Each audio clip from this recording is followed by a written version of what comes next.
Hello and welcome to news across Nigeria on Channels Television. I'm Anne Nwawado. Coming up on the program today.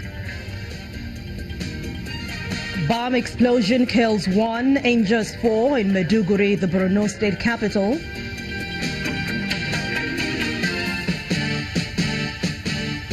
Countries around the Lake Chad region dialogue on tackling cattle rustling in the area.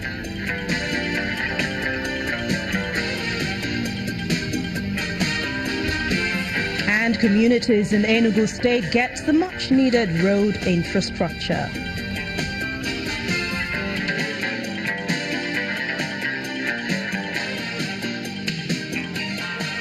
Once again, welcome to the program that brings stories across the country.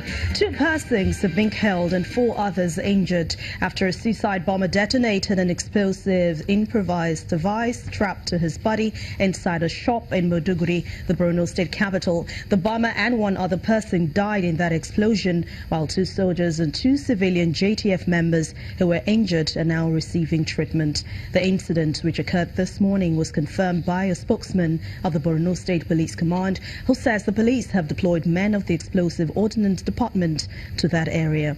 Meanwhile, the Commissioner of Police in the state, Mr. Damian Chukwu, is asking members of the public to be vigilant and report suspicious persons to security agencies.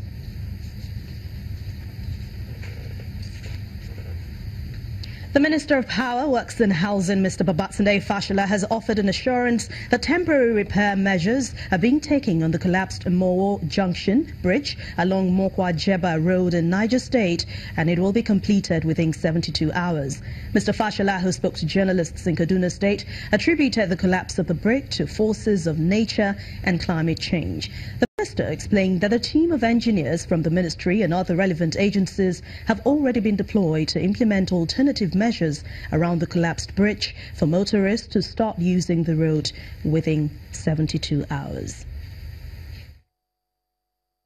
We woke up to the news that the box culvert, which provides the bridge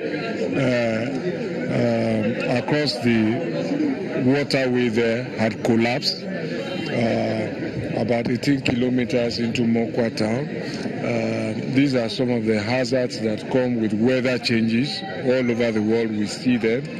Mudslides, hurricanes, volcanoes, windstorms damaging public infrastructure. So Nigeria is not exempted. It will cause some discomfort for which we apologize to commuters, but it's an emergency and we are treating it as such.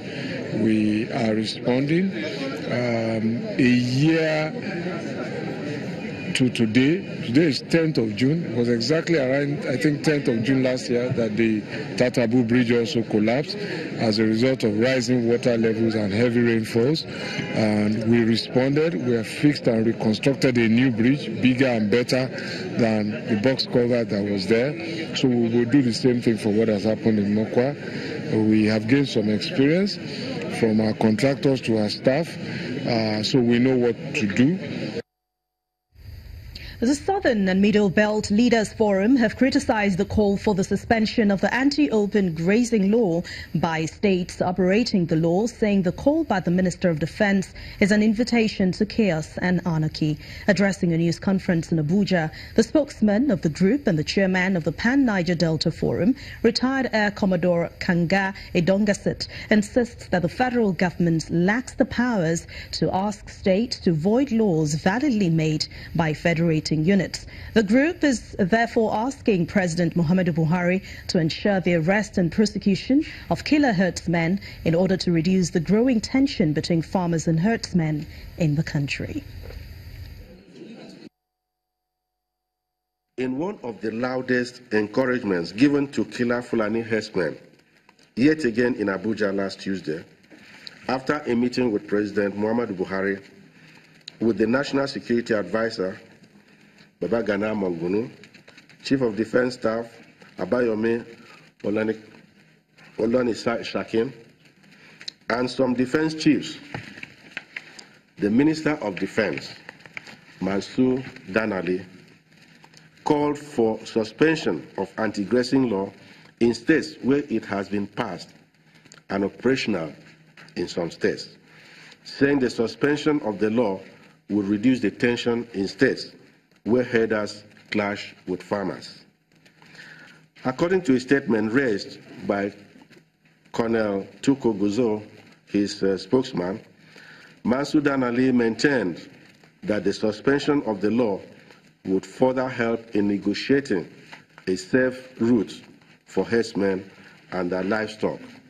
The defense minister has always defended and shielded the herdsmen against arrest and prosecution in what has become a cardinal program of this government, and which has heightened the fear of conflict of interest between the constitutional role of the president to defend the lives and property of Nigerians and his self-assigned duty of being the grand patron of Metiala.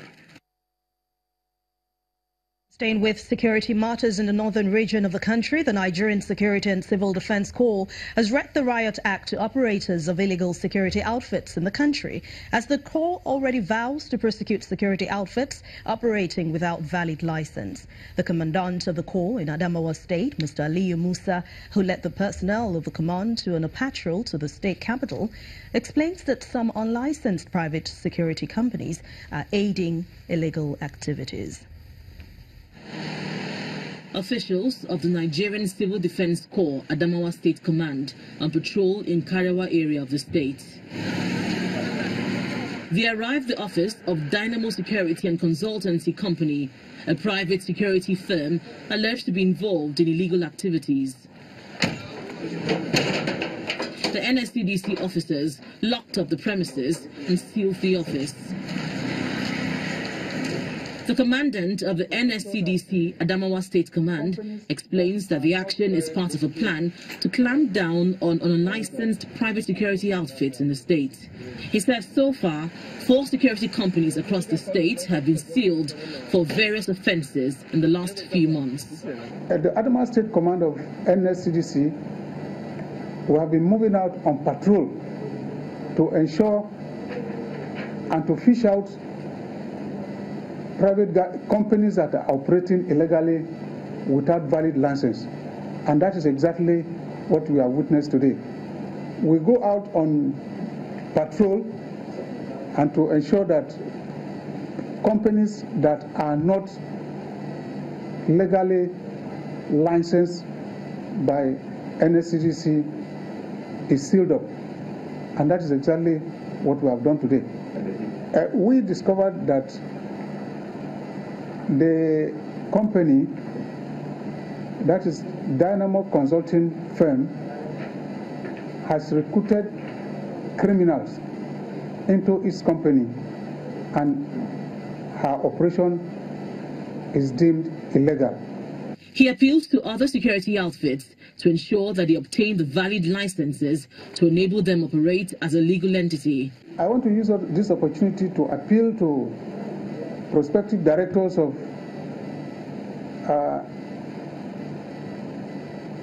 companies who intend to operate security guard to come forward to the Nigerian Security and Civil Defense Corps to register their company and obtain valid license to enable them to operate legally. And anything sort of that, such operation is declared illegal. The proliferation of private security companies in recent times has been a source of concern to the people of Adamawa State following an upsurge in criminal activities such as armed robbery, kidnapping and murder in the state. These crimes have largely been blamed on some criminal elements allegedly engaged by some of the unregistered security outfits in the state. One more thing that's really worrisome is the increased crime in tertiary institutions. When News Across Nigeria returns, we'll find out what experts are saying is the solution to this problem. Stay with us.